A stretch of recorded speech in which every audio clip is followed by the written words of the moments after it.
Bem-vindos a este comentário do Evangelho do domingo 16. Sou o Padre Rodrigo, do Instituto Católico de Liderança, e quero comentar com vocês no dia de hoje uma das parábolas que Jesus nos contou para que entendêssemos como é esse reino dos céus. Esse é o evangelho deste domingo. Domingo 15, escutamos a parábola do semeador e falávamos como Deus queria ter realmente um relacionamento conosco, mas nós precisamos ter as atitudes adequadas para escutar a voz dele e construir esse relacionamento. Jesus usa a imagem da terra que tem diversas características. Aí está essa homilia pronta. Agora ele coloca uma outra imagem. Ele fala de um campo que tem trigo e joio ao mesmo tempo, para falar do reino de Deus. Mas antes entendamos bem o que significa o reino de Deus. O reino de Deus, em primeiro lugar, é onde ele mora, no céu. Mas Jesus dizia no Evangelho, o reino de Deus está chegando. Ou seja, o reino de Deus não é só lá no céu. Quando Jesus começa a pregar, era essa a mensagem que ele mandou a todos os discípulos contar e falar em todos os povoados onde eles estavam pregando. E o próprio Jesus nos ensinou depois a rezar também com essa expressão: venha a nós o vosso reino. Ou seja, nós pedimos em cada vez que rezamos o Pai Nosso que o reino de Deus venha aqui na terra. Então, o reino de Deus não é apenas lá no céu, ele está também aqui. E ele fala de um campo de joio e de trigo. Onde está esse reino? Esse reino está dentro de nós. Deus habita também dentro de nosso coração, por isso que o reino de Deus vem dentro de nossa alma. Mas não está só Deus. Está também o pecado, está também outras presenças, não? A voz da tentação e também de nós mesmos. A voz de lembranças, às vezes lembranças ruins, traumas que podemos ter, às vezes simplesmente memórias que nós temos, sentimentos, paixões, tudo isso está lá dentro de nós, não apenas Deus morando em nossa alma. Então, Jesus disse assim: o trigo e o joio vão a crescer juntos. Deixa eles crescer.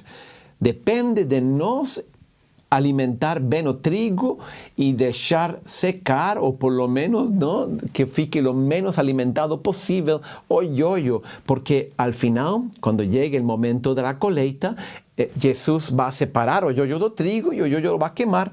Se eu alimento muito joio e não tem trigo, ou alimentamos muito pouco, então nós seremos queimados também. Então, essa é a imagem que Jesus coloca aí. Isto me hace pensar, ou me faz pensar, em outra coisa muito importante, que é, então, aprender a discernir dentro de nosso coração o trigo do joio. Esse é um tema fundamental. Quando você tem uma ideia que vem aqui à nossa mente, essa ideia de onde vem? Vem de Deus? Ou vem do demônio?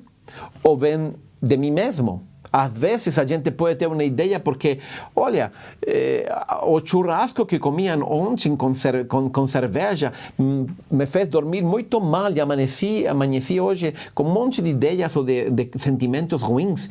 De onde vêm os pensamentos, os sentimentos, as intuições que vêm à nossa mente? Aprender a discernir isso é fundamental. Pode vir de Deus, como digo, pode vir de um problema que eu tive com meu estômago, ou pode vir também do demônio.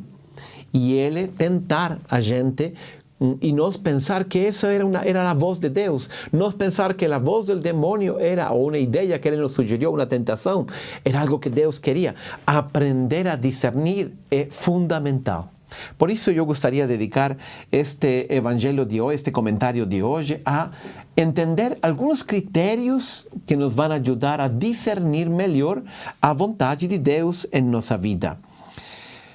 Olha o que diz São João. São João, no Evangelho, diz assim: caríssimos, não deis fé a qualquer espírito, mas examinai se os espíritos são de Deus, porque muitos falsos profetas se levantaram no mundo. Então, aí está. Não todo o que vem a nosso interior, a nosso espírito, é bom. João nos diz, aprendam a discernir, porque isso é muito importante. Tem um exemplo muito clássico disto. Pode vir um pensamento de Deus e, ao instante seguinte, ver um pensamento que é do demônio. Isso aconteceu e nós vemos essa história no Evangelho. Estava um dia Jesus com Pedro e com os apóstolos e Jesus perguntou aos apóstolos, vós, quem dizeis que eu sou? Lá em Cesareia de Filipe. Então, os apóstolos não sabiam e Pedro toma a palavra e ele fala deste jeito. Vós, quem dizeis que eu sou? Pergunta Jesus e Simão Pedro respondeu, tu és o Cristo, o Filho de Deus vivo. O Filho de Deus vivo. Quando Jesus escuta essa pergunta, fica feliz, porque efetivamente ele era o Messias. E ele então fala para Pedro uma frase incrível. Abençoado és tu, diz assim Simão Pedro, filho de Jonas, pois isso não foi revelado a ti por carne ou sangue, mas pelo meu Pai que está nos céus. Você está vendo? Esse pensamento que veio à mente de Pedro, de que Jesus era o Messias, não vem dele, vem do Pai. É o Espírito Santo que inspirou para Pedro isso. Aí então Jesus sigue falando e ele começa a dizer que ele vai ter que sofrer a paixão, que ele vai morrer, que ele vai ser traído, que ele vai ser encarcerado, que ele vai sofrer, vai ser flagelado, crucificado, mas ao terceiro dia ressuscitará. Depois daquele elogio que Jesus fez a Pedro, eu acho que se sentia já o intérprete de Deus, não? Então ele pega Jesus à parte, leva a um lado à parte e fala, Senhor, que é isso? Não pense nessa coisa de cruz, não fale dessas coisas. E como Jesus responde, nós sabemos, esse é um clássico, diz assim, aqui está a frase de Pedro, tenha Deus compaixão de ti, Senhor, isso de modo nenhum te acontecerá.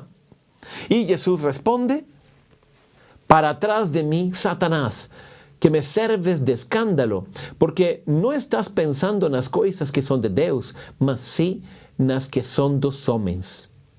Olha, um minuto antes, Jesus tinha elogiado Pedro porque aquele pensamento vinha do Pai. E depois, quando Pedro tenta afastar Jesus da cruz, imediatamente Jesus diz para Pedro, afasta-te de mim, Satanás, porque esse pensamento vem do demônio. Você está vendo? Todos os pensamentos que vêm à nossa mente, que vêm ao nosso coração, a gente tem que aprender a discernir. Com muita facilidade, nós nos podemos desviar. E é isso que hoje eu quero falar com vocês.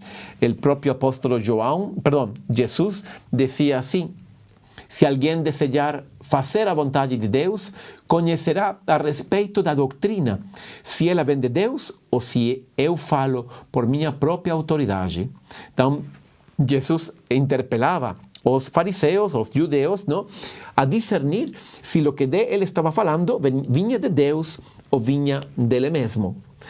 Como, aí a pergunta vem, como discernir a vontade de Deus? Realmente estamos hoje ante um tema muito importante.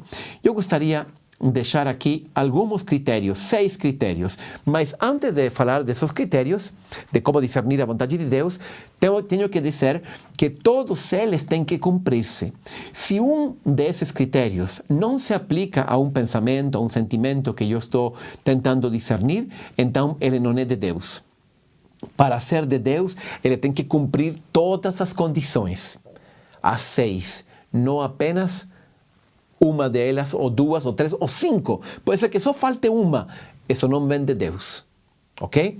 Então, vamos lá. Vamos tentar entender como discernir a vontade de Deus. O primeiro critério é simples.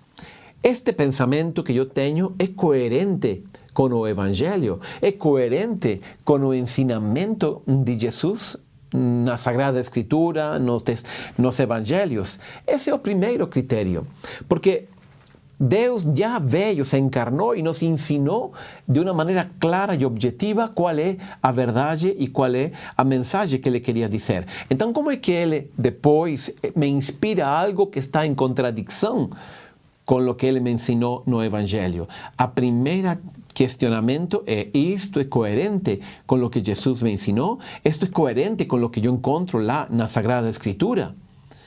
Deus não pode se contradizer. Ele é sempre a verdade eterna. Isso diz também o próprio Jesus. Ele diz assim: passarão o céu e a terra, mas as minhas palavras jamais passarão. Ou seja, tudo o que ele nos ensinou era válido 2000 anos atrás, sigue sendo válido também hoje, 2000 anos depois. Então, não vale uma coisa que eu penso e que está em contradição com o Evangelho. Vamos a colocar algum exemplo. Por exemplo, eu sinto que este ano, 2023, Deus me está inspirando que eu não devo pagar os impostos. Porque a verdade, Ele me mostrou, Deus, não, que os impostos são muito mal usados. Se gasta o dinheiro em coisas que não beneficiam a sociedade, então eu não devo pagar impostos. Isso diz, pode pensar alguém. Aí, imediatamente, eu vou ao Evangelho e encontro que São Paulo, por exemplo, claramente diz, en la carta a los romanos: pagai a todos o que les he debido, a quien tributo, tributo, a quien imposto, imposto, a quien respeito, respeito, e a quien honra, honra. Então, está difícil dizer que Deus agora não quer que nós paguemos imposto, se Ele nos ensinou a pagar os impostos. E o próprio Jesus ensinava a los apóstolos: dai, portanto, ao César o que é de César e a Deus o que é de Deus. Então, com isso, fica claro para nós que essa inspiração, esse pensamento que eu estava achando que era Deus que me tinha inspirado para não pagar impostos, não, ele não vem de Deus. ¿No? En el libro dos Provérbios, por exemplo, nós encontramos muitas passagens de como administrar nosso negócio. ¿No? Y él, básicamente, todas las pasajes y todos los proverbios que você encontra en la Biblia, esto ya no es el Nuevo Testamento, no Antiguo Testamento, falam da integridade, de fazer a coisa certa, ser honesto, pagar a todo mundo o que se lhe deve, fazer a contabilidade sempre direitinho. Ele dá muitos conselhos para como ser íntegro nos negócios. Aí eu, de pronto, estou fazendo meu negócio e eu penso assim: se eu pulasse esta pequena norma, se eu não fizesse isso, vai ser uma coisa desonesta, mas muito pequena. Mas isso traria muito benefício e beneficiaria a toda a empresa, a todos os empregados. Não pode ser de Deus essa inspiração, porque Ele nos ensinou no livro dos Provérbios que devemos ser íntegros na gestão de nossos negócios. Então, isso não pode ser de Deus.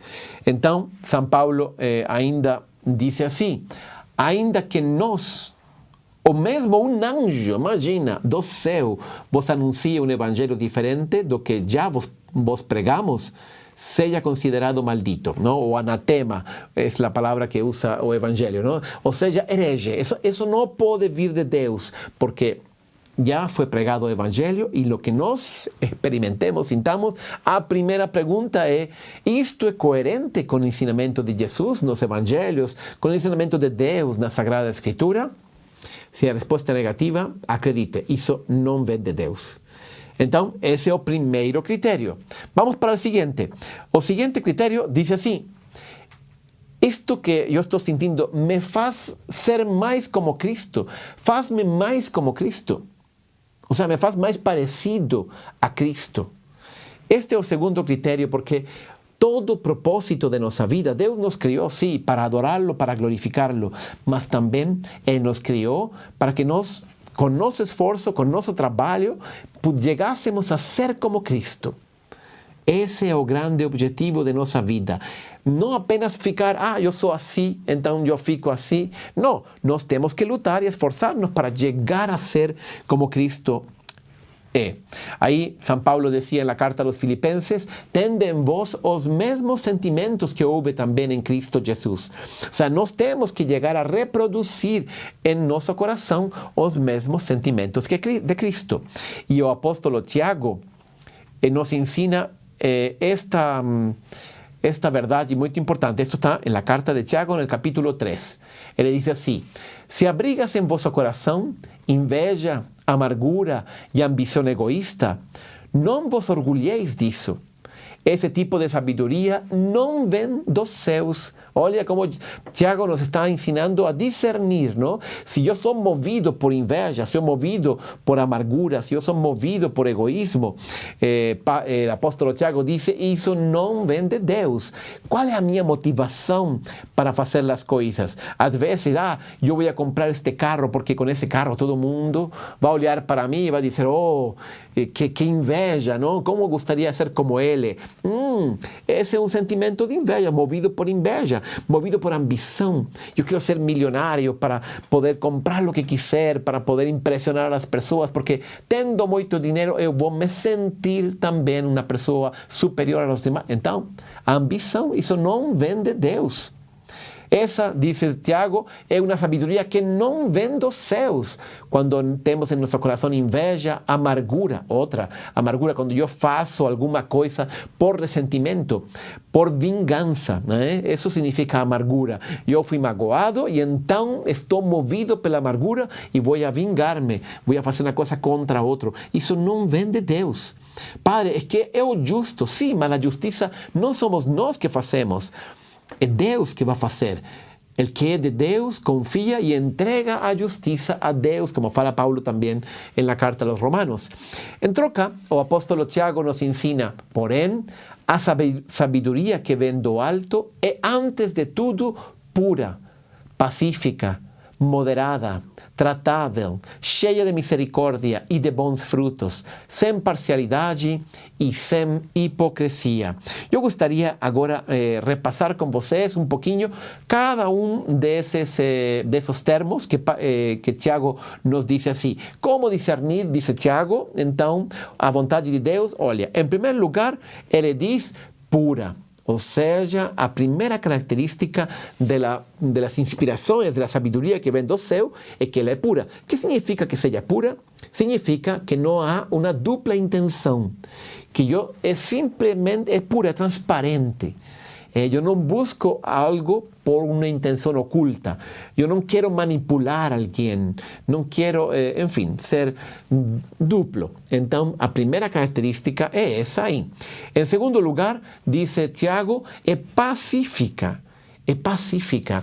Quando eu tenho um sentimento, um pensamento que devo fazer alguma coisa, mas o que eu faço é criar mais conflito, quando eu sou uma pessoa que, movido não por defender a verdade, não por defender a Deus, mas movido por egoísmo, movido por meus interesses, eu só crio conflitos, movido por minha vaidade, então eu gero conflitos por todas partes, essa sabedoria não vem de Deus.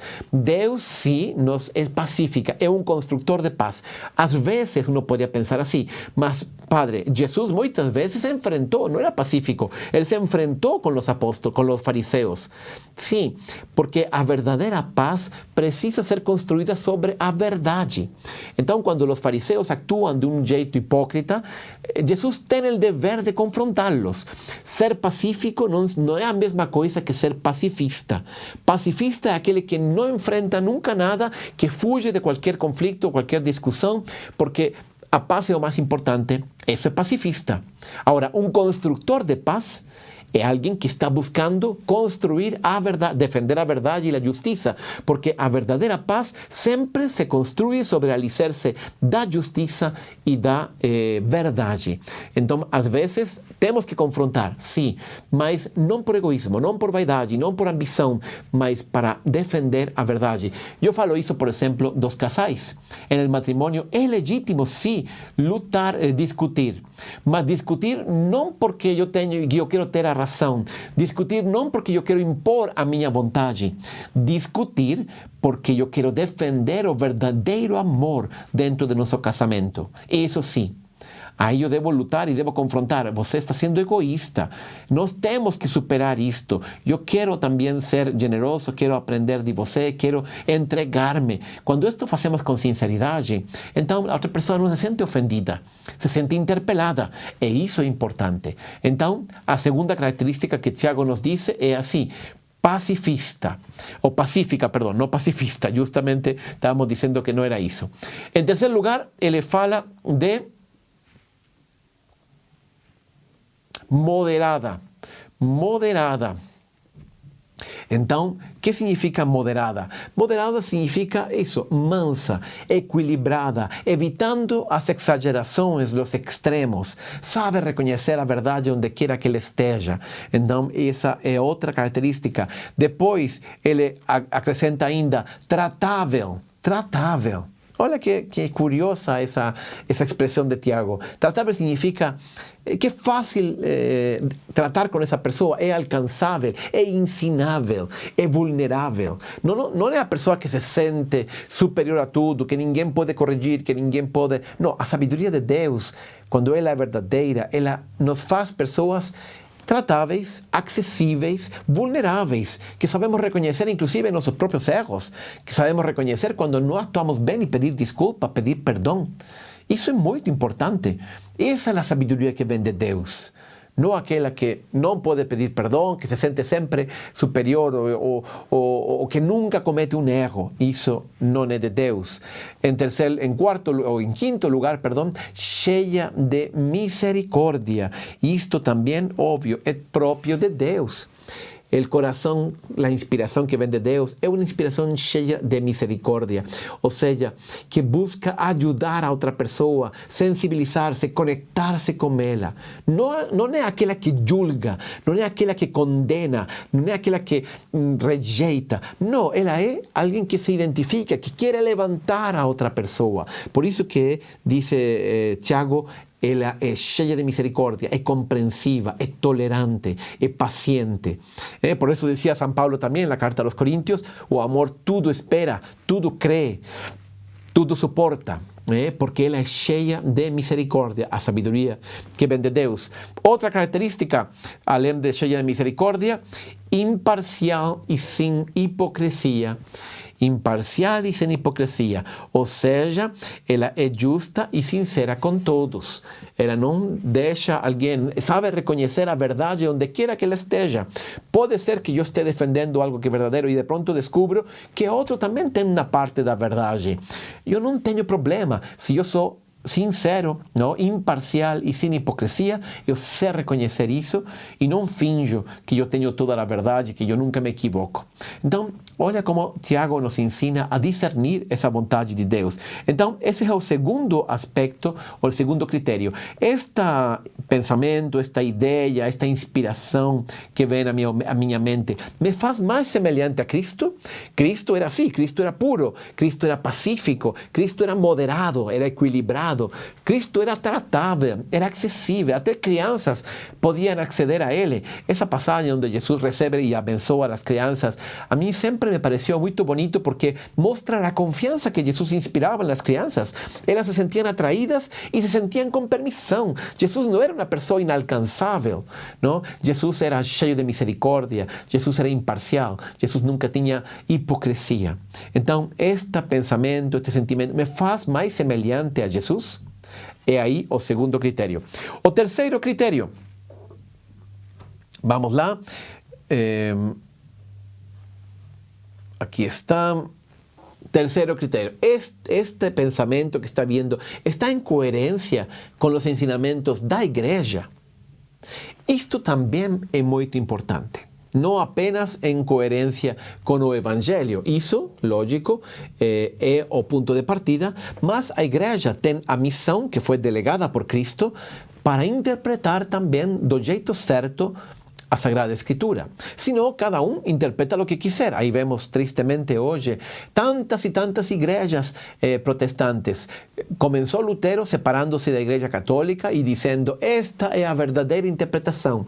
Mas ele deixou a Igreja Católica com o Papa, com a interpretação correta, com a autoridade para dar a interpretação correta. E de uma igreja que ele fundou, hoje temos por aí 30.000 ou mais igrejas, denominações cristãs. Porque, efetivamente, quando não existe alguém que tem a autoridade para interpretar, cada um interpreta. E um pastor faz uma interpretação da Bíblia e o outro, do outro lado da rua, quer fazer sua própria igreja e interpreta de outro jeito para diferenciar-se. E aí cada um faz uma interpretação diferente.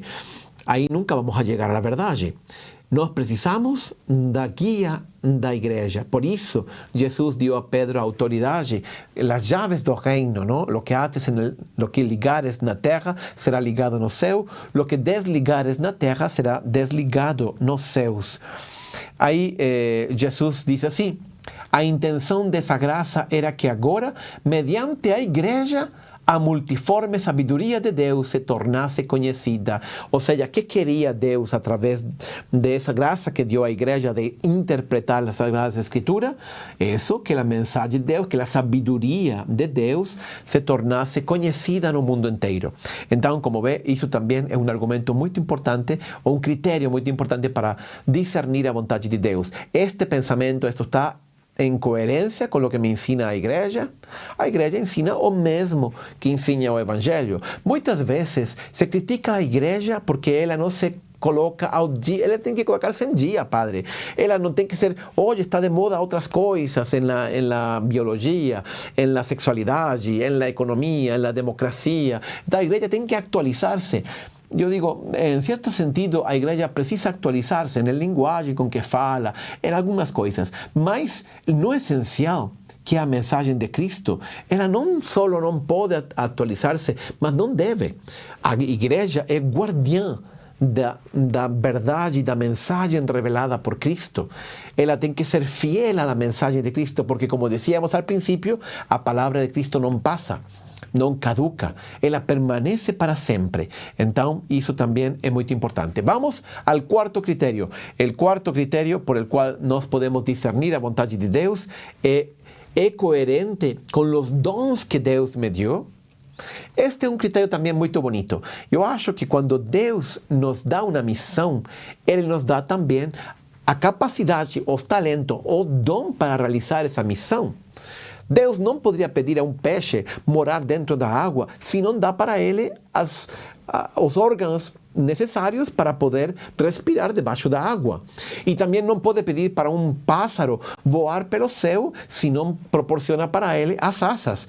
De certo sentido, vale o mesmo para nós. Deus não pode pedir para nós algo para o qual Ele mesmo não nos deu os dons, os talentos. Eu acho, por exemplo, que Deus me está chamando a ser um cantor famoso, de fama internacional. E eu talvez nem consigo acompanhar e cantar afinado uma canção. Olha, se este é o caso, por favor, não se apresente em The Voice, não? Ou em American Idol, ou em esses programas de concursos de canto. Ah, é que eu acho que Deus me está chamando a isso. Não. Se você não tem o talento, se você não tem o dom para isso, não acho que essa inspiração venha de Deus. A gente tem que partir do que Deus nos deu. E esse vai ser um caminho, porque, insisto, quando Deus nos pede algo, Ele nos dá um talento. Mas o contrário também é verdade. Se eu tenho um certo talento, se eu tenho uma certa capacidade, é aí, nesse caminho, nesse discernimento que eu vou encontrar a vontade de Deus para a minha vida. Por isso, isto também pode ser e deve ser um critério importante para discernir a vontade de Deus. O que nós temos que ter em conta em nós mesmos para discernir? Isto que eu vou falar agora é muito importante. Se você é um jovem que está discernindo que carreira seguir, que carreira acompanhar, escolher, por exemplo, na universidade, ou talvez você não é tão jovem, mas está buscando redirecionar sua carreira. Então, leve em conta todo o que Deus lhe deu, que são 5 coisas. Vamos lá. Em primeiro lugar,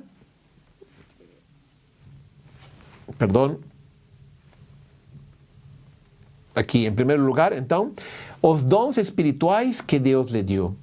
Os dons espirituais, ou seja, a sensibilidade espiritual, a capacidade de falar, de estar em contato com Deus, enfim, os dons espirituais. Em segundo lugar, nós temos que ver a nossa paixão, as coisas que você gosta. Não acho que Deus vai te pedir fazer alguma coisa que é completamente contrária a lo que você gosta. Ai, Deus me pediu uma coisa que eu odeio. Não, pode ser que às vezes me custa, mas no fundo porque não conheço e depois eu me dou conta de que sim, de que eu gosto muito disso. Então, a paixão é importante. Em terceiro lugar, quais são suas habilidades e talentos naturais. Aí está o que eu dizia da música e do canto, não? Eu não tenho uma capacidade para cantar, eu não consigo ver uma gota de sangue e eu desmaio quando vejo isso. Então, seguramente Deus não te convidou, não te está chamando a ser médico, não? Em quarto lugar, sua personalidade, caráter, sua forma particular de ser. Isso também vai ser importante. Imagina que eu sou uma pessoa que gosto muito de concentrar-me no cálculo, nas tabelas de Excel. Então, pode ser Deus te deu uma mente analítica. Essa é a tua personalidade. Então, provavelmente, você vai ser um programador, você vai ser um contador, você vai por esse caminho. Ou, talvez, Deus me deu uma personalidade que eu gosto muito de tratar com pessoas. Então, você não vai trabalhar nessa área mais de intelectuais, de análise, de contabilidade. Não, você vai tratar com pessoas. Vai ser um comerciante, vai ser médico, vai ser enfermagem. Enfim, alguma coisa que tenha trato com pessoas. Então, nossa personalidade também fala muito do que Deus quer para a nossa vida. Quinto lugar, sua experiência, os seus aprendizados e a formação que você recebeu. Então, essa também. Eu nasci em uma família, tive umas circunstâncias na minha vida, eu passei por certas experiências, isso me marca. Isso, muitas vezes, a profissão, a vocação que nós seguimos, é porque nós passamos por alguma experiência que nos marcou, nos entusiasmou e ficamos entusiasmados com isso, não? Então, tudo isso nós levamos em conta. Deus não pede algo que está em contradição com o que Ele mesmo me deu, com os talentos, com os dons que Ele me deu, ok? Então, vamos para o seguinte critério.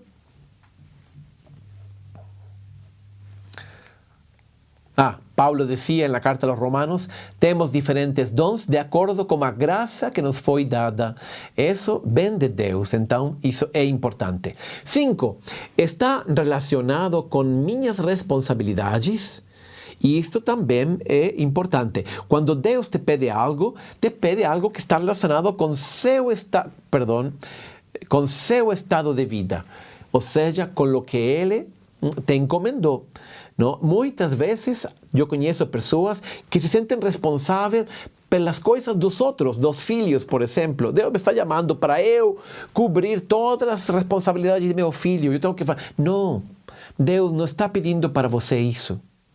Você não tem que ser a mais superprotetora do seu filho toda a vida. Não. Isso não vem de Deus. Deus pede a cada um cumprir com sua própria responsabilidade, não com as responsabilidades de terceiros. Tem pessoas que se sentem muito angustiadas porque sentem que tem que ajudar a todo mundo, que tem que falar sim a todas as pessoas que pedem um favor para ela. Não, Deus não te está pedindo isso. Deus pede a sua responsabilidade e a los outros a responsabilidade deles. Quando você chegue no céu, Deus não te vai perguntar por que você não fez a responsabilidade que era de sua mãe, de seu vizinho, de sua amiga. Não, Ele vai perguntar para eles, pelas responsabilidades deles. E a você, pela sua responsabilidade. A gente tem que ter cuidado com isso, não? Nós confundimos com facilidade, confundimos a dificuldade que nós encontramos às vezes de dizer não, com um chamado. Será que isto Deus me está pedindo? Não. Isso não vem de Deus. Muitas vezes essa dificuldade de dizer não, de falar não a uma pessoa, vem porque eu tenho uma carência muito grande de aceitação. E se eu falo não, então essa pessoa não vai gostar de mim. E me parece algo terrível. Lógico, talvez nem pensamos nisso, mas isso está no fundo.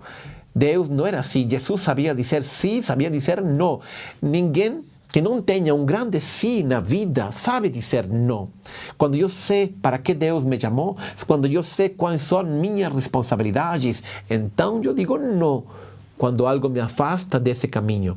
Então, lembre-se, se você está sentindo um chamado, uma ideia, um pensamento de fazer algo que não corresponde à sua responsabilidade, cuidado.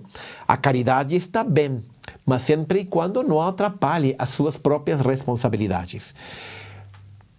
E sexto lugar, este seria, aqui coloquei algumas passagens. Sim, eu les vou contar esta história. Aconteceu com Pedro e com João. Quando Jesus apareceu a Pedro e João, no capítulo 21 de seu evangelho, João, aí ele chama a Pedro y le pregunta por 3 veces si ele ama, porque 3 veces Pedro tinha negado Jesus. Aí depois, Jesus revela para Pedro que ele, de fato, vai morrer por ele. Pedro, você vai morrer por mim. Va a morir Marte, le anticipa, le revela ese martirio que Pedro sufriría. Y olha a reacción de Pedro. A reacción de Pedro es olhar para atrás, porque João también estaba vindo con Jesús. Y ahí él le pregunta, eso que mostré antes, Señor, ¿y deste qué será? Ou seja, eu acho que ele não sabia que responder, ficou nervoso, e aí e o outro, não? O outro quê? O que será deste? Aí Jesus responde, se eu quiser que ele fique até que eu venha, o que te importa? Tu segue-me. O que te importa, Pedro? Isso não é de seu interesse. Isso não concerne a você. Não tem relação com você. Você não precisa saber disso. Você me siga. Tu segue-me, diz Jesus. Então, Jesus fala essa palavra. O que te importa? Eu digo, este é o princípio, o que te i. O que te i. ¿No? ¿O qué te importa? Cuando yo tenga tentación, ¿no?, de saber la vida de los otros, la fofoca, la crítica, y yo quiero meterme en la vida de todo el mundo, aplique el principio o que te i. O que te importa? Isso não é a minha responsabilidade, isso não concerne as minhas coisas. Isso não é de Deus, isso não vem de Deus. Muito bom. E agora sim, vamos ao 6º princípio. Diz assim, é uma palavra de conversão ou de condenação. Isto também é muito importante, sabe? Quando Deus nos inspira algo, Ele nos convida sempre a segui-lo, a fazer a sua vontade e a nos converter. Ou seja, o que significa isso? Significa a parecer-me mais a Cristo, a subir um degrau mais no caminho da santidade, a alguma coisa que, no fundo, me faz uma melhor pessoa e me preenche o coração de paz. Não condenação. Quando a mensagem que vem à minha mente é de medo, de insegurança, de escrúpulo, de desânimo, porque Deus me está castigando, Deus está bravo comigo, Ele me revelou que está muito, que vou ser castigado. Não. Deus não quer desanimar você. Deus não quer que você se afaste. Deus não quer que você se rinda. Deus quer que você seja cada vez melhor e que você cresça cada dia mais no amor. Ele nos infunde confiança, Ele nos infunde segurança, Ele nos infunde, sobretudo, paz. Paz para seguir em frente e para levantar-nos e para ser cada dia melhores. Não para desanimar-nos, não para afundar-nos, não para condenar-nos. A condenação não leva a nada. Se eu só pensa um pai falando para o filho, é que você não sabe fazer nada bem, é que você nunca vai conseguir nada na sua vida. Então, lógico, ele se desanima. Não? Em troca, se um pai fala para seu filho, olha filho, eu não vejo o que você é, mas o que você pode chegar a ser. Filho, você pode, você tem que ter confiança. Eu sei que você tem essas qualidades. Um pai é sempre animador, não desanimador, não frustra o filho. Pois bem, se isso nós devemos fazer como seres humanos, imagina Deus. A inspiração que vem de Deus, ela sempre é de ânimo, de espírito positivo. Ela nos aproxima mais de Deus.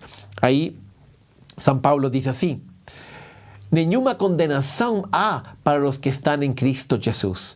Deus não nos condena. Essa ideia eu encontro muitas pessoas, às vezes, que têm escrúpulos e que vivem com medo, vivem com insegurança, que querem confessar praticamente toda semana ou todo dia, se eles pudessem, não? Porque acham que Deus está sempre condenando. Cuidado, isso não vem de Deus. O Espírito de Deus não é de condenação. Depois, outra frase que é muito bela,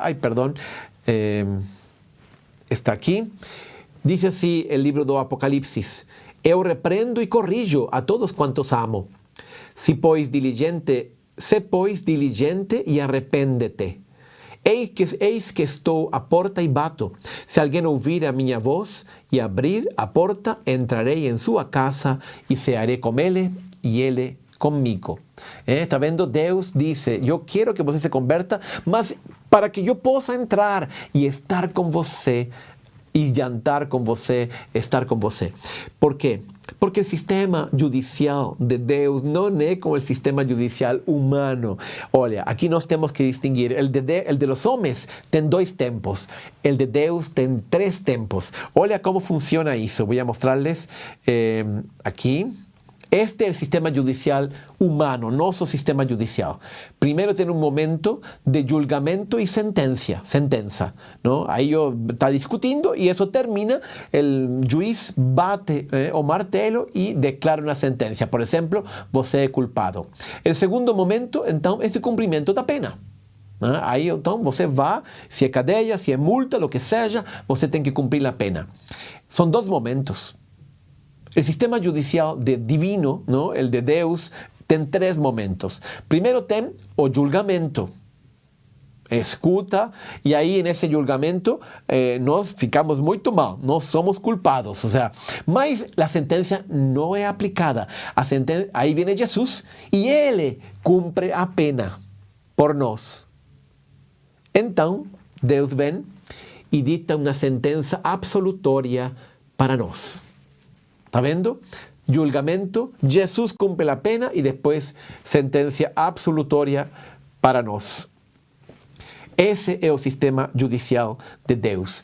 Então, queridos irmãos, nós temos que ter sempre confiança. Deus não quer te condenar, Ele quer te perdoar. Jesus carregou os pecados de você. Então, você foi liberto e Ele vai te absolver ao final.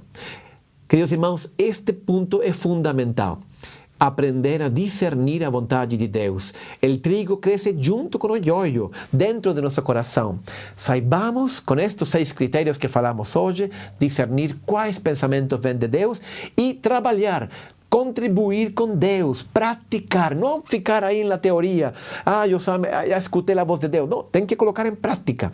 Deus fala àqueles que colocam em prática a sua palavra. E assim nós daremos muito fruto. Jesus termina essa parábola dizendo que daremos muito fruto e que o joio será queimado e que o trigo, a colheita será abundante. Porque ele dizia também no Evangelho de João que nos destinou para vir e dar muito fruto e nosso fruto permaneça. Vamos confiar muito em Deus e vamos pedir que sempre nos dê, pela graça do Espírito Santo, essa capacidade de discernir o trigo do joio. Que Deus te abençoe.